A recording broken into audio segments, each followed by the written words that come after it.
முன்னாள் அமைச்சர் சிவனேசதுரை சந்திரகாந்தன் எனப்படும் பிள்ளையான் உயர் நீதிமன்றத்தில் அடிப்படை உரிமைகள் மனு ஒன்றை சட்டத்தரணிகள் ஊடாக தாக்கல் செய்துள்ளார்.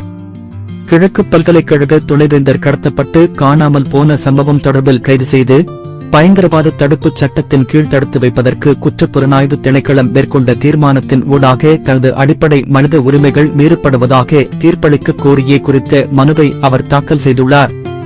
குறித்த மனுவில் குற்றப்புலனாய்வு திணைக்களத்தின் விசேட விசாரணை பிரிவின் பொறுப்பதிகாரி மாதவ குணவர்தன, குற்றப்புலனாய்வு திணைக்களத்தின் பணிப்பாளரும் சிரேஷ்ட போலீஸ் அத்தியட்சகருமான இமேஷா முத்துமால, பதில் போலீஸ் மா அதிபர் பிரியந்த் வீரசூரிய, பாதுகாப்பு அமைச்சர் மற்றும் சட்டமா அதிபர் ஆகியோர் பிரதிவாதிகளாக பெயரிடப்பட்டுள்ளனர்.